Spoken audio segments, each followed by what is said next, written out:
Assalamualaikum warahmatullahi wabarakatuh.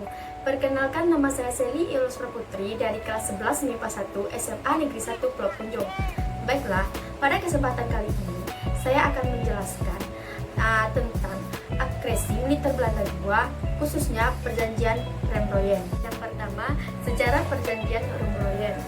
Perjanjian Rembrandt adalah sebuah perjanjian antara Indonesia dengan Belanda yang dimulai pada tanggal 14 April 1949 dan akhirnya ditandatangani pada tanggal 7 Mei 1949 di Hotel Des Indes, Jakarta. Namanya diambil dari kedua pemimpin delegasi, Muhammad Rom dan Herman van Rompuy. Kedua, latar belakang perjanjian Rembrandt. Perundingan Rembrandt awalnya dilatar belakangi oleh terjadinya serangan dari Belanda kepada Indonesia setelah proklamasi kemerdekaan. Belanda melakukan serangan ke Yogyakarta serta serangan agresi militer Belanda II. Hal ini ditambah dengan adanya penahanan para pemimpin Indonesia yang mulai mengundang kecaman dari dunia internasional, terutama dari Amerika Serikat dan Dewan PBB. Tekanan dari luar negeri yang kemudian membuat perlunya dilakukan perundingan Indonesia dan Belanda. Oleh karena itu, kemudian dilakukan perundingan Rembrandt yang menjadi jalan menuju konferensi meja bundar, yaitu KMD, yang akan diadakan di Den Haag, Belanda. Tanggal perjanjian Rembrandt diadakan mulai dari 14 April sampai 7 Mei 1948 dan bertempat di Jakarta. Yang ketiga, jalannya perundingan Rembrandt. Perjanjian Rembrandt dimulai tanggal 14 April 1948.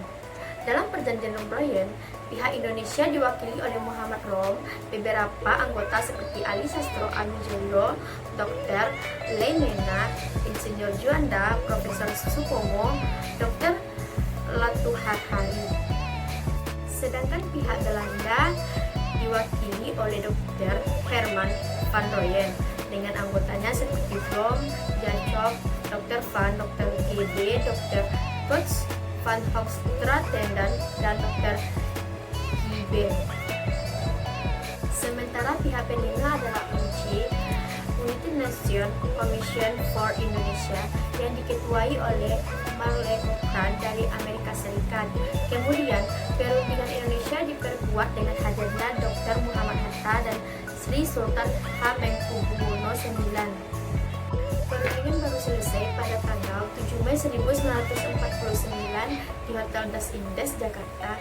Perjanjian ini mulai ditandatangani dan nama perjanjian ini kemudian diputuskan untuk diambil dari nama kedua pemimpin delegasi, yaitu Muhammad Rom dari pihak Indonesia dan Herman van Rompuy dari pihak Belanda. Yang keempat, hasil perjanjian Rembrandt.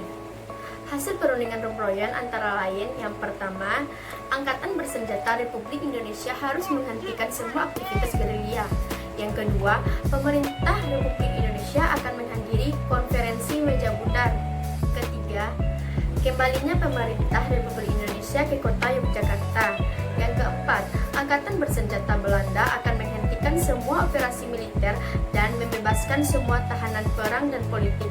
Kelima, Belanda menyetujui Republik Indonesia sebagian dari negara Indonesia Serikat. Yang keenam, kedaulatan akan diserahkan kepada Indonesia secara utuh dan tanpa syarat. Ketujuh, Belanda dan Indonesia akan mendirikan sebuah persekutuan dengan dasar sukarela dan persamaan hak. Yang kedelapan, Belanda memberikan semua hak kekuasaan dan kewajiban kepada Indonesia. Yang kelima, dampak perjanjian Rembrandt. Terdapat banyak dampak yang ditimbulkan dari perjanjian ini pada keadaan di Indonesia. Isi perjanjian Rembrandt termasuk pembebasan tahanan politik sehingga Soekarno dan Hatta kembali ke Yogyakarta setelah diasingkan. Yogyakarta juga menjadi ibu kota sementara di Indonesia. Terjadi juga penyerahan mandat dari Safruddin Prawiranegara sebagai Presiden PDRI, Pemerintahan Darurat Republik Indonesia, kembali kepada Insinyur Soekarno. Yang paling mencolok adalah adanya gencatan senjata antara Belanda dan Indonesia. Perundingan Rembrandt pun berujung dengan dilaksanakannya konferensi meja bundar di Den Haag, Belanda, yang menyelesaikan permasalahan antara Indonesia dan Belanda. Demikian info referensi perundingan Rumroyen meliputi latar belakang, tujuan, sejarah, hasil, dan isi, serta dampak yang ditimbulkan.